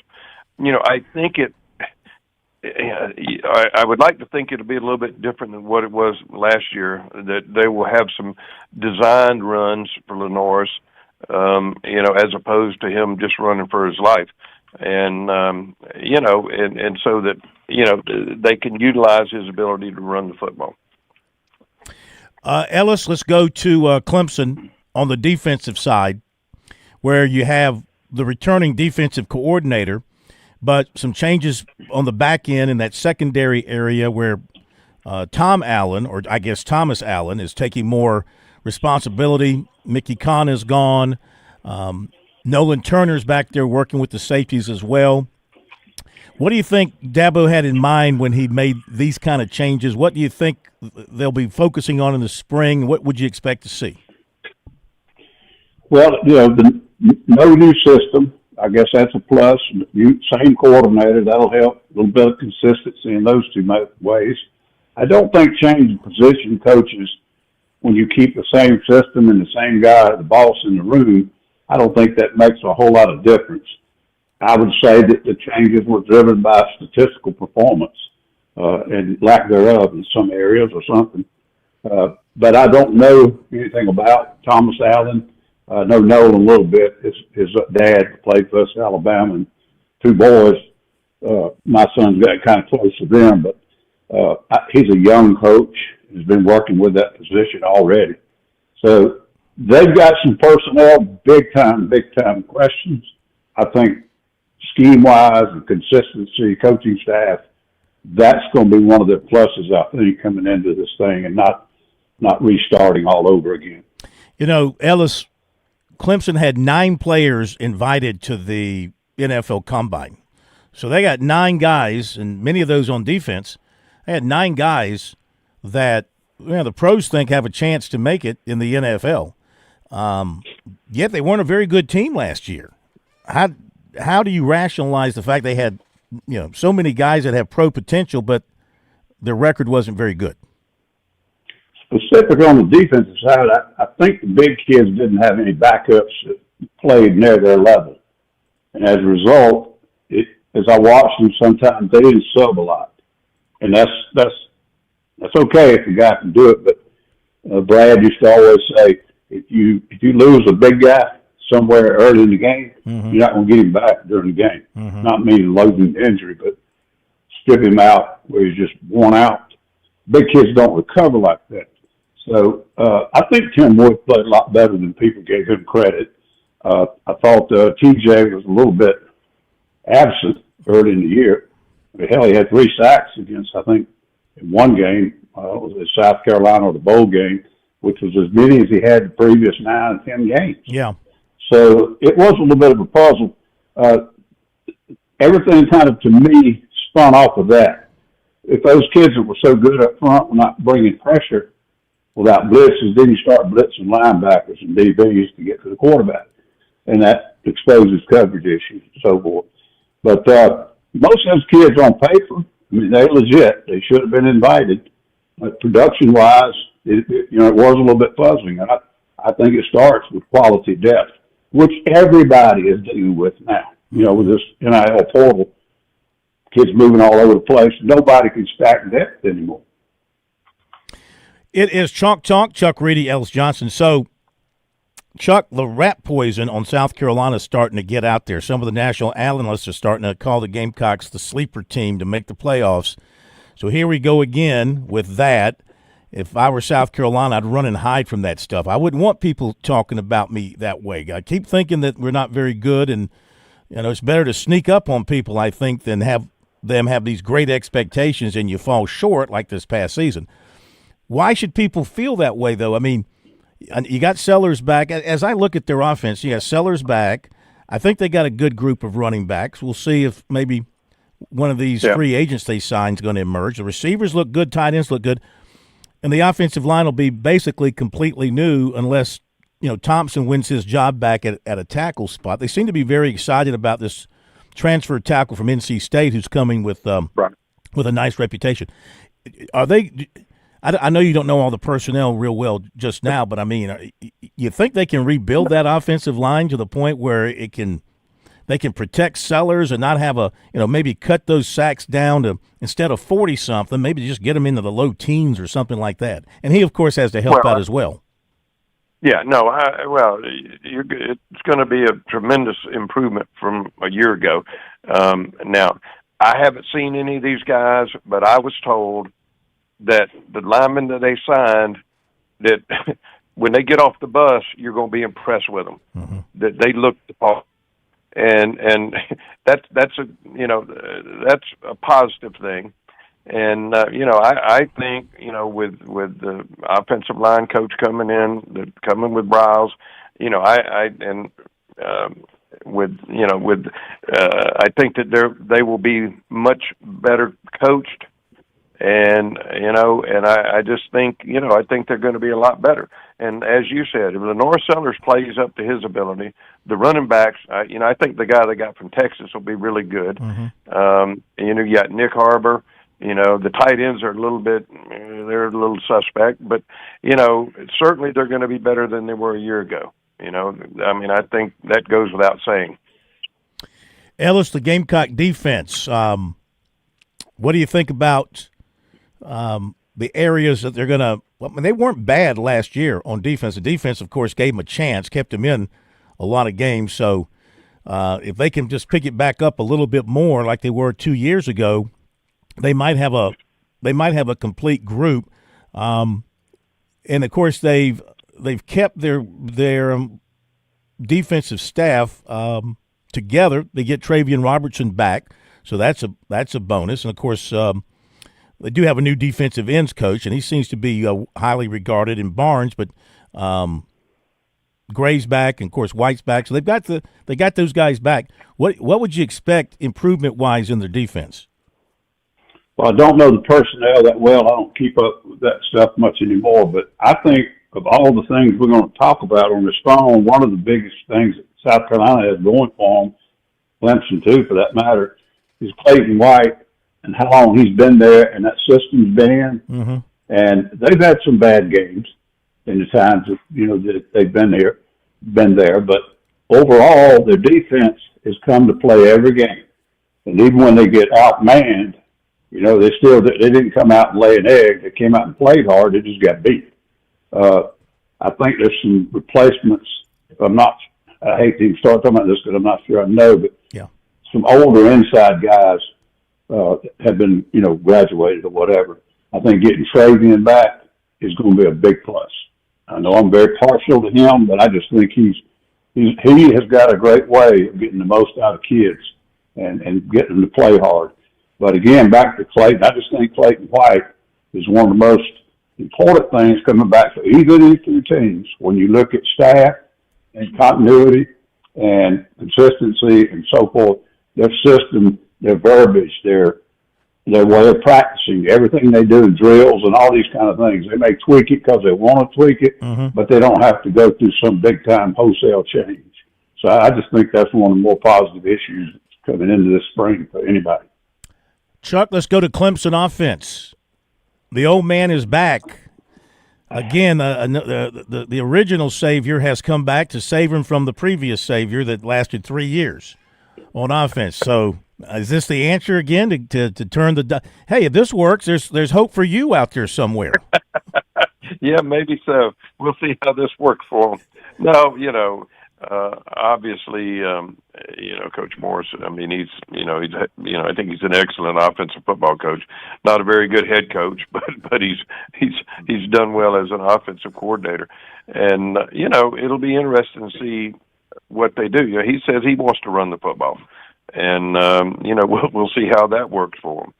But it's going to be, it's going to be interesting. They got one guy on offense in the portal, and the running back from SMU, he'll help them. Fast. He's fast. Yeah, he's a fast guy. He's explosive, and they needed that. That'll help them. I think it all depends on Facina, just how good he is. And, the offensive line, they've got enough guys that have had some experience. I think, they lost a lot of guys, but they've got guys that have played a lot. They'll be okay there. Like I said, the receivers are really good. The running backs will be okay. Tight ends are good. I think it all comes down to the quarterback. Could it be Denson? It could be. I think you're going to see a mix of the two. I think they're going to have a plan for Denson. I went back and watched the tape that Denson, what tape you have on him in 2 games. Yeah, he's fast. He was fast against Furman. I wouldn't put a whole lot of stock in that. And that was in the fourth quarter. So, like Ellis said, those big old linemen, they were slow to begin with, and they were even slower in the fourth quarter. So I wouldn't put a lot of stock in that. We'll just have to see about him. I think they're going to ride with Vecina, and they'll probably have a plan for Denson, I would think. All right. Ellis, last thing.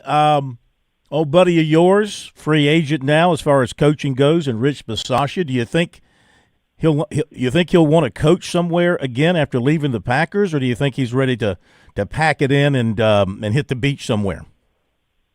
I don't think the latter. I think he probably want to coach again. We're very close. At least I thought we were. He went dark on me about 4 days ago. I heard the rumor, that he's moving on to something, and I texted him, and he said, I'm flying back tomorrow when we're starting work Tuesday. And then we went off to a different subject. But we text about every 2 or 3 weeks, except when he's in season. I don't bother him. Yeah. But that's why I think he's involved in some kind of job thing. I think he has to keep quiet. And I'll never plug people when they're in the middle of something like that because it's irritating as heck. But I hope he's not getting out. I think he's one of the best at what he does. When he was with Gruden, he coached running backs and special teams and did something else. I can't remember, had a little title, maybe the running game thing that John had him doing. Rich is a really good football coach and a great recruiter. A lot of folks might need to remember he brought Steve Tannehill to South Carolina. Mm-hmm.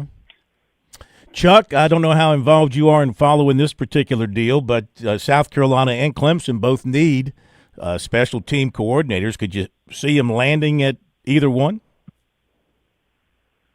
Well, I don't know. Ellis would be a better judge of that. I don't want to press Ellis too much. He gets nervous when you press him.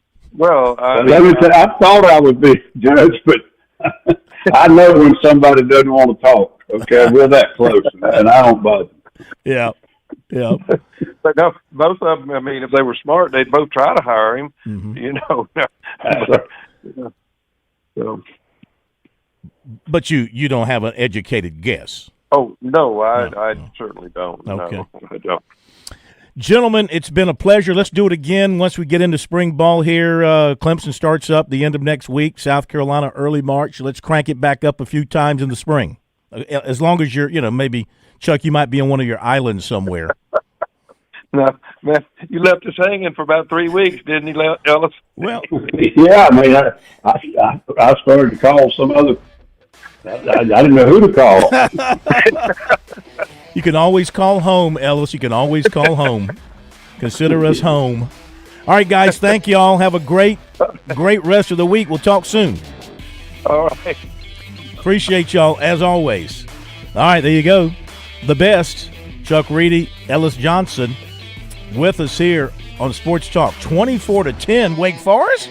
What? If you missed the home equity line of credit offer from Founders Federal Credit Union, we have good news. The offer has been extended, but don't wait. You only have until February 28th to get up to $750 toward closing costs when you open a Founders HELOC. That's more in your pocket for home improvement, debt consolidation, major purchases, unexpected expenses, or a much-needed vacation. The possibilities are endless. Imagine starting a new year with financial flexibility and peace of mind. But hurry, this special offer ends February 28th. Save more and jumpstart your year. Plus, you'll enjoy competitive rates and flexible terms designed to fit your budget. Visit foundersfcu.com/HELOC for more information. Membership qualification required. Institution NMLS. Identifier number 410646. Equal housing lender. See website for details. There's a lot of things we take for granted in our lives. Your home's AC will run cool. Your drive-through coffee will be hot. And the car will start when it's time to take your kids to school. It's when things don't go as planned that you start thinking about who to call and where to turn. The good thing is, you can prepare for life's most difficult days by calling the Larry Lucas Agency today. Larry is a State Farm agent that has been taking care of people across South Carolina for more than 2 decades. You probably have insurance, but switching is easy, and bundling can save you hundreds or more.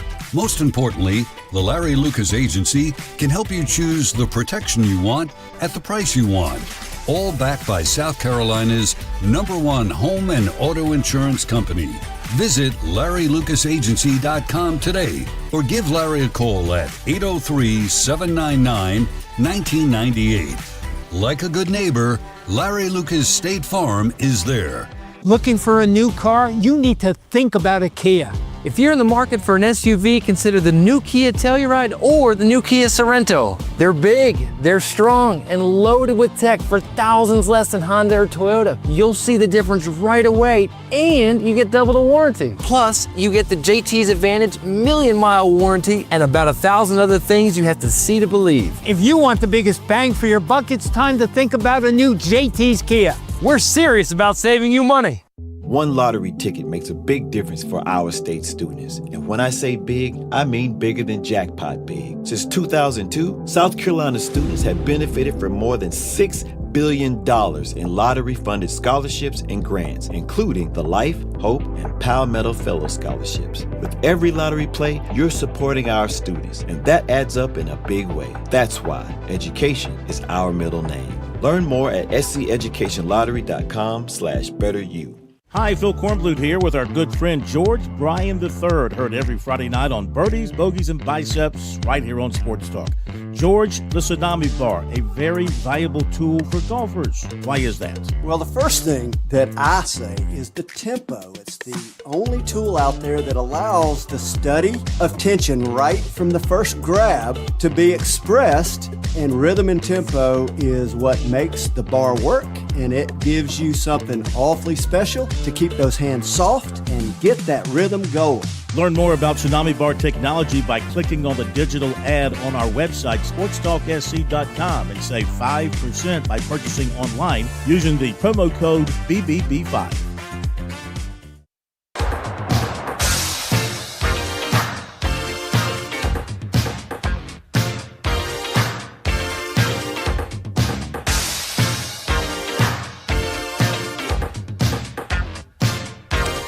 All right, appreciate the coaches being with us tonight here on Sports Talk. Coming up, SC Wild Major Billy Downer. Special guest going to be talking about rabbit hunting in South Carolina. Stay tuned for that. Clemson hunting baskets. They are down 29-15 with 7:42 to play. The Tigers 5 of 12 from the floor, 1 of 4 from 3. Wake Forest is 13 of 16. 81% shooting. Wow. And they are up 29-15. Tigers being led by Godfrey with 4 points so far. They got some work cut out for them. SC Wild is coming up. On Point Weather, brought to you by our friends at Palmetto State Armory. On 107 The Point. Here's tonight's forecast. Cloudy and mild, the low temperature dipping down to just 58. Tomorrow, much like today, cloudy skies, a high up to 77 degrees. For Friday, those clouds continue. We have a 30% chance we get showers, the high topping out at 79. Those rain chances double to 60% for Saturday, while on Sunday, about a 20% chance we get more rain. I'm Cal Moss with your On Point local weather. Hey y'all, this is Ted from Flight Deck Restaurant. We'd like to invite you and your family to dine with us. We have a great menu that's sure to please your whole family. We have fresh cooked burgers, big juicy wings, blue plate menu featuring country cooking, oven baked hoagies, fresh crisp salads, authentic Greek food like gyros, souvlaki, and baklava. We also carry 20 different premium cheesecakes and pies. Flight Deck Restaurant also has an arcade with 30 different games like Star Wars, Batman, Skee Ball, Bass Wheel, Pac-Man, Galaga, and so much more. Flight Deck, your favorite family restaurant. Thanks y'all and God bless. With SRN News, I'm Keith Peters in Washington. Mark Zuckerberg and opposing lawyers dueled in a Los Angeles courtroom Wednesday, where the Meta CEO answered questions about young people's use of Instagram, his congressional testimony, and internal advice he's received to be authentic and not robotic. The plaintiff, a now 20-year-old woman, is seeking to hold social media companies responsible for harms to children who use their platforms. The Transportation Department says more than 550 commercial driving schools in the U.S. that train truckers and bus drivers must close after investigators found they employed unqualified instructors, failed to adequately test students, and had other safety issues. On Wall Street, the Dow up by 129 points. More details at srnnews.com.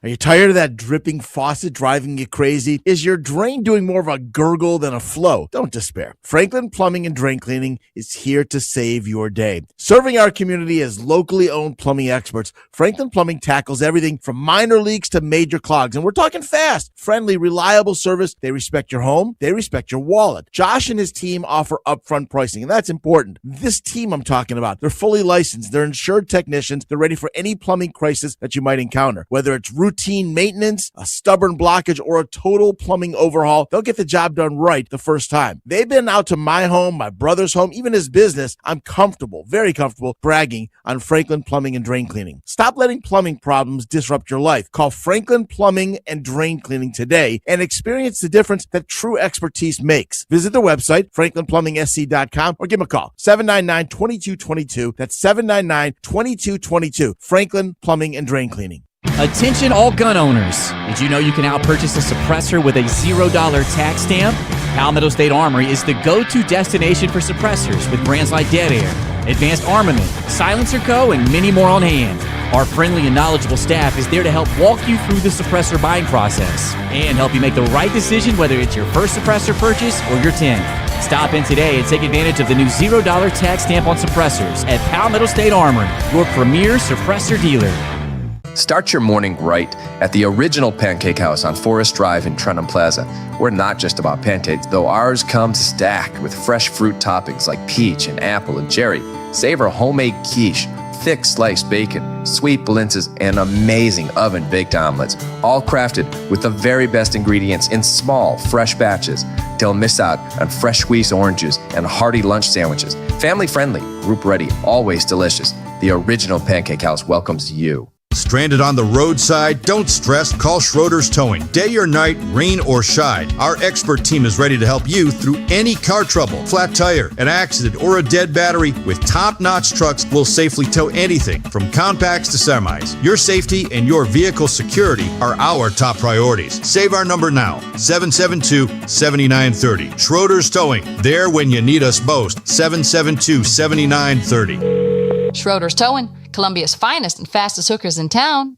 When your temperatures swing, your comfort shouldn't. At Sweet Comfort Services, we make sure your system's ready for anything. Get our $99 preventative maintenance, a full inspection and tune-up that keeps your equipment efficient, reliable, and safe. Thinking it's time for an upgrade? We offer estimates on new Goodman and American Standard systems. You'll get honest advice, fair pricing, and expert installation. No gimmicks, no surprises. Call 803-331-8143 or visit sweetcomfortservices.com to schedule today. It's SC Wild with Major Billy Downer from the Department of Natural Resources. Major Downer is here to answer your questions about the great outdoors. Call in now at 888-898-2525 and join SC Wild on the Sports Talk Media Network.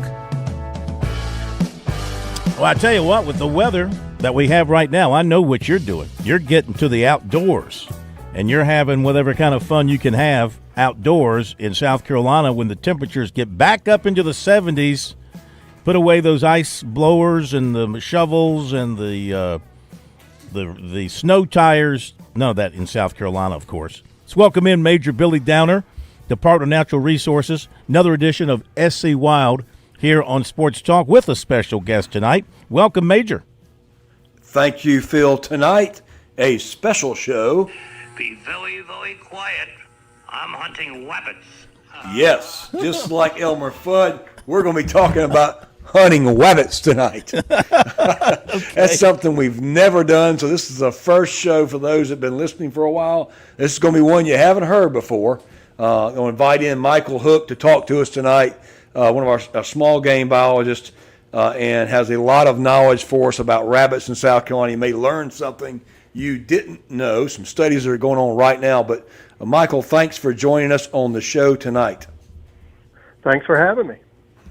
So we were in the office this week talking about ideas of things we hadn't talked. Well, I was thinking about things that we haven't talked about, and Michael and I started talking about rabbits for a minute, and we were talking about studies going on with rabbits. And since it is rabbit season, or as Fudd says, webbit season, it will continue through March 1st, guns and dogs, and it's 5 per day. It has been a favorite pastime for many years. Long ago, kind of came back a little resurgence. Not sure if that resurgence has kind of slowed a little bit. Michael, what do you think about that? I don't know. It's still pretty popular recently. You're right. It did sort of wane, but I don't know. There seems to be a younger generation that's get interested. They heard about their grandfathers hunting them, and they're starting to get into it. So, yeah, I think it's still going strong. So as far as population goes, I always heard Hugo, where we had the destruction of so much property and so many fallen trees created great habitat for raising rabbits. Is that true, Michael? That is correct. Yeah, so, we had a lot of damage across this coastal plain especially, and rabbits exploded. It's a lot like, any of that early successional habitat. It's good for quail, it's good for rabbits, all that type of stuff. And so, yeah, they took off. Now, over the last 30, 40 years, things have changed, and we don't have all the early successional habitat we used to have. The trees grew up, and we don't have quite as much rabbit-tat as we used to have, but they're still going strong today. I like that, rabbit-tat. That's great stuff. That's a whole nother word. We had webbits, and now we got rabbit-tat. So a whole Elmer Fudd dictionary tonight. But anyway, so in our conversation, Michael was giving me some information just about some of the things that people may not know. If you're hunting rabbits in South Carolina, most people think they're hunting cottontails, and that is a species of rabbit. But Michael, how many species do we actually have in our state? We actually have 4. Like you said, the eastern cottontail is number 1. They're spread all across the state, and that's the one most folks think about. Then we have another rabbit that, and even I was guilty of this growing up. We call them swamp rabbits, and they're distributed pretty well across this state, but they're not swamp rabbits per se. They're actually marsh rabbits. Right. There is another species called swamp rabbit that we do have in South Carolina, but they're only found up and down the Savannah River. And so they're much more reclusive. You don't see them as much. So most of what we called swamp rabbits growing up are actually marsh rabbits. And then we've got the Appalachian cottontail, which is very similar to the eastern cottontail, but it just lives at high elevations up in the mountains. Cool. So as far as size goes, you were showing some pictures to me of rabbits a little bit. What's the biggest rabbit in the state? The biggest rabbit is by far the swamp rabbit. They are huge. They dwarf, most of the rest of the rabbits. Instead of taking 2 or 3 rabbits to make a stew, it just takes one of those. That is correct. Yeah, they're massive. The cottontail usually weighs 2 or 3 pounds, and a swamp rabbit will weigh twice that. It weighs 5 or so pounds. So how about a marsh rabbit? They're saying 2 or 3 pounds is a cottontail?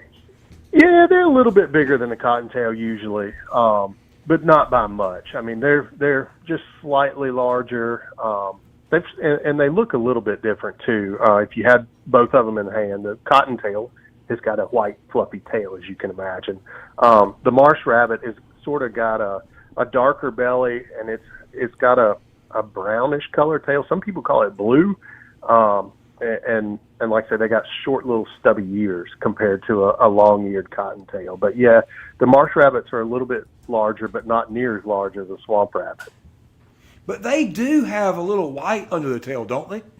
When the tail comes up a little bit. Because I've hunted rabbit. When I hunted rabbits, we ran into marsh rabbits probably more than cottontails. Just in the area we hunted, which was interesting because it was fields. And as you and I were talking, that's still habitat for marsh rabbits, isn't it? That's right, especially down in your neck of the woods where they have lots of ditches and all around those fields. There's plenty of water around those fields, and those ditch banks get grown up, and it's just perfect habitat. So they're, like I say, that you do see a lot of those marsh rabbits in those ditches and those waterways. Now, the swamp rabbits are definitely found around the water. They typically are around a creek or a river or stream or a lake even. So they're the rabbit that famously attacked Jimmy Carter. There's a famous picture of him out in a little wooden boat, and there's a rabbit chasing right after behind him. So. Oh, wow. Yeah. So they were swimming. Was it swimming? Yeah, the rabbit was. Yeah. Oh, wow. So okay. I don't know what the rabbit was thinking, but he was in hot pursuit. Oh, wow. So as far as rabbits in size, just looking at the difference for those that may not know, a marsh rabbit has smaller ears. Cottontails have longer ears. Their eyes seem a little bit bigger too. Is that correct, or is that just an observation of mine? No, it's probably fairly accurate. I mean, they're sort of bigger, rounder. I don't know. There is certainly a difference. Okay.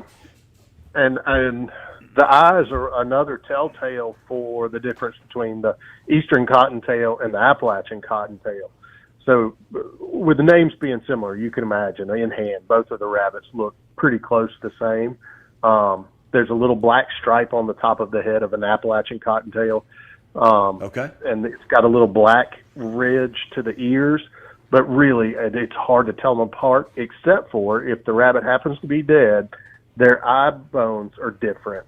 So that Appalachian cottontail's got a different eye structure than the eastern cottontail. Okay.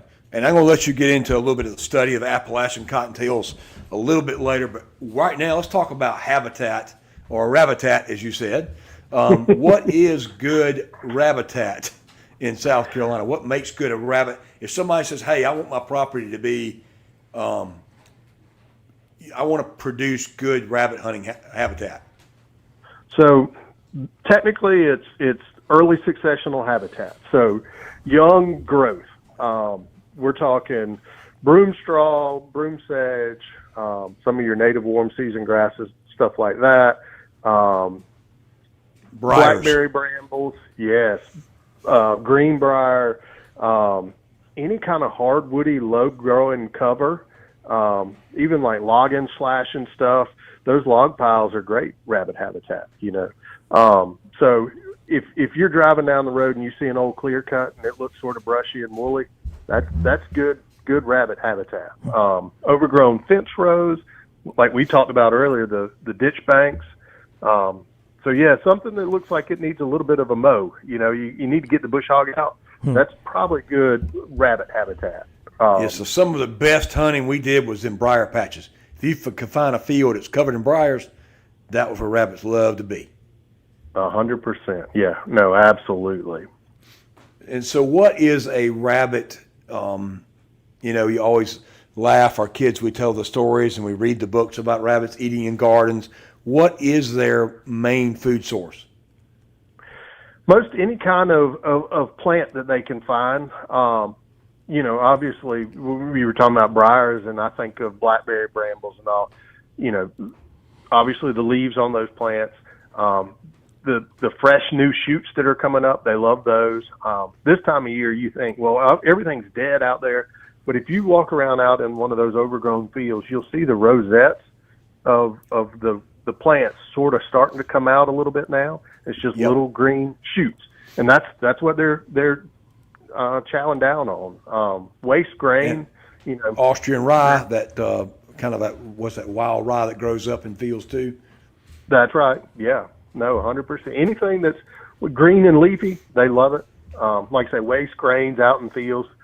As clean as farming has become, it still scatters some grains of corn or soybeans or what have you that, rabbits will eat that. And so, a little bit of everything. I was going to mention the blackberries. They obviously eat the blackberries once they become ripe in the summertime. And blackberries are one of the best wildlife plants there is. It provides cover, structure, protection, food, you name it. Blackberry brambles are awesome.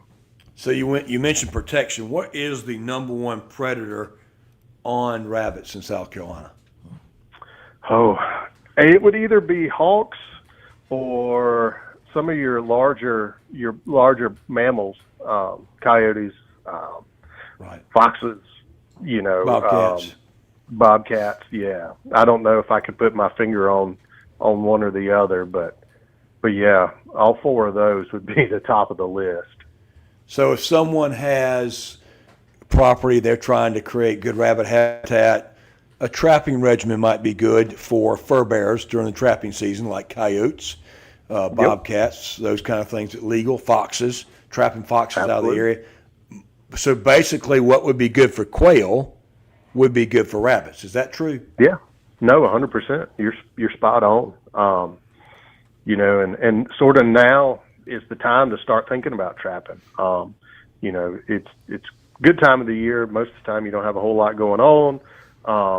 You're catching those predators right before the rabbits are going into heat here shortly. They'll be having babies. The quail and the turkeys will be laying nests here shortly.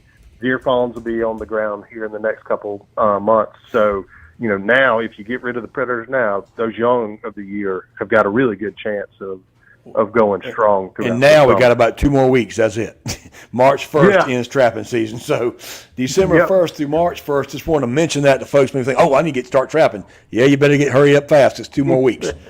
So when you mentioned they start rearing and baby rabbits are called, is that kits? Is that right? Do I remember that right? Is it kits? I'll take your word. I'll take your word on that. Oh, come on. You're supposed to be the right. So baby rabbits are kits. They are called kits. 1 point for Downer. I got it. They are called kits. Go. But what time of year do rabbits produce? They're starting now. And they'll peak end of April, early May is sort of the peak, but they're starting now.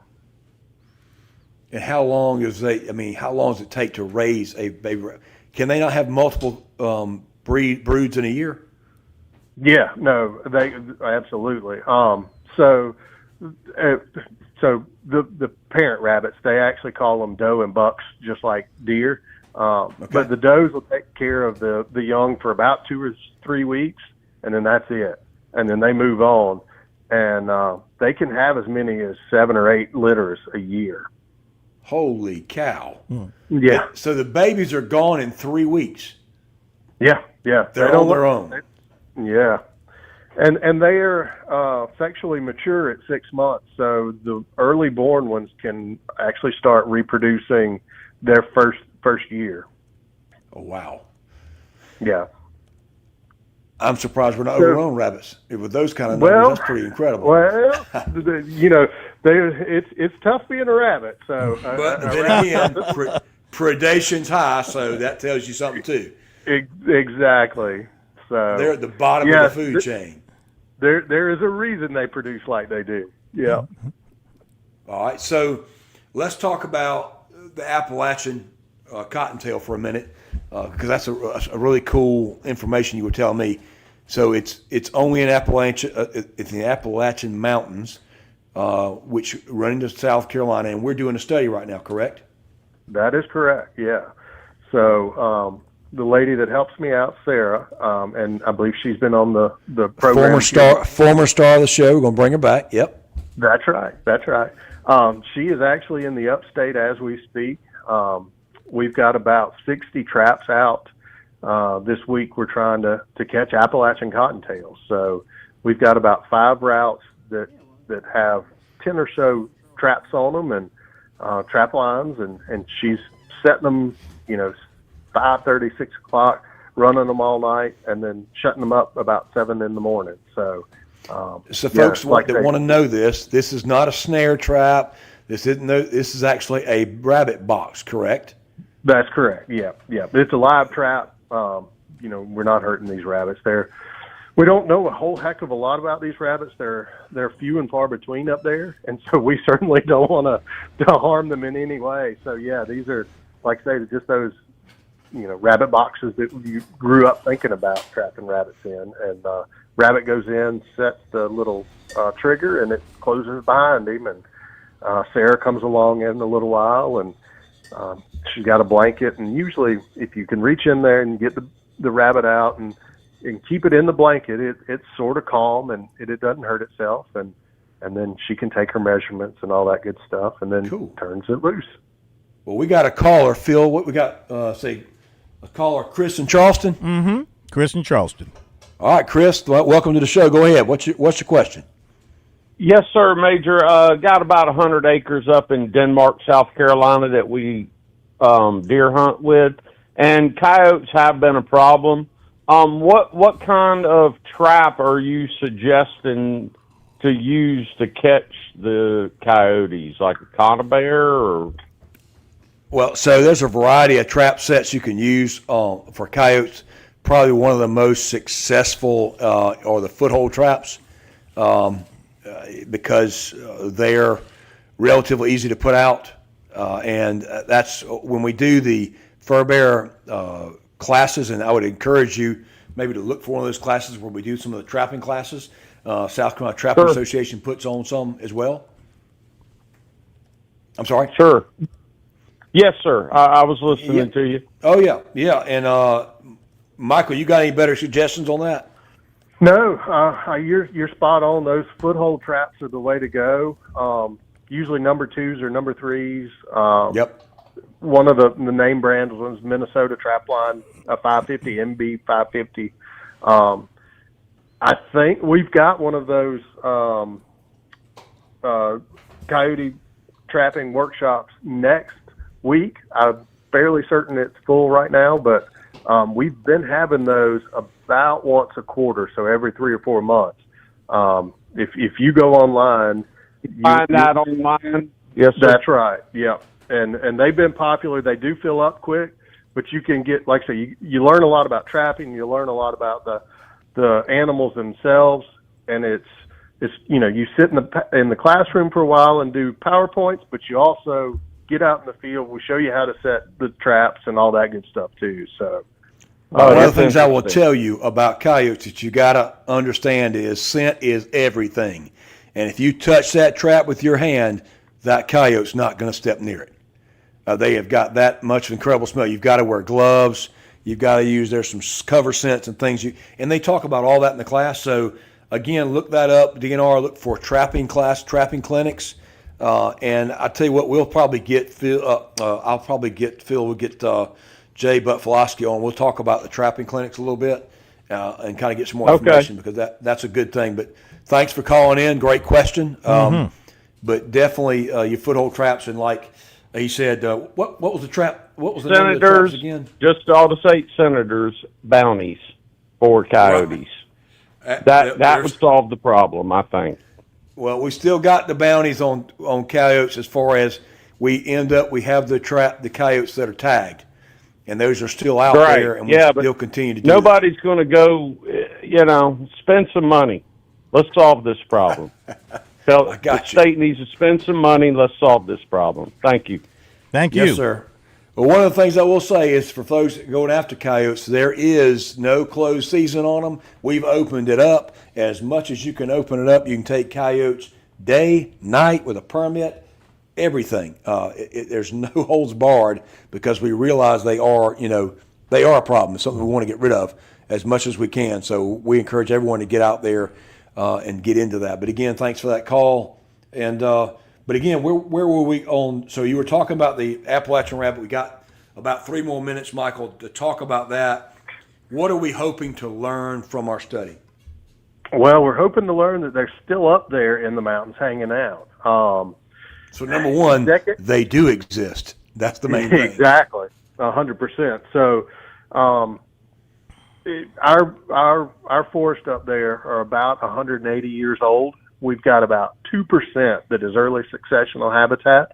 And so we were a little worried that there's not a whole lot of habitat for them. And so they're probably in pretty spotty areas across the upstate. And so we want to make sure that they're still there and doing okay. We're going to try to collect some DNA and make sure that their genetics look good and they're not getting too isolated and all that. But, and then what would genetics have? What are you looking for? Real quick for folks wanting to know, why would you be worried about genetics of rabbits in the mountains?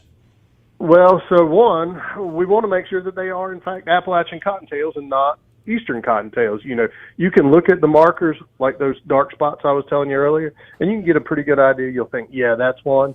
But to really confirm, you need those genetics that, yep, this is Appalachian cottontail. Because there are eastern cottontails up there, and there's also hybrids of the two.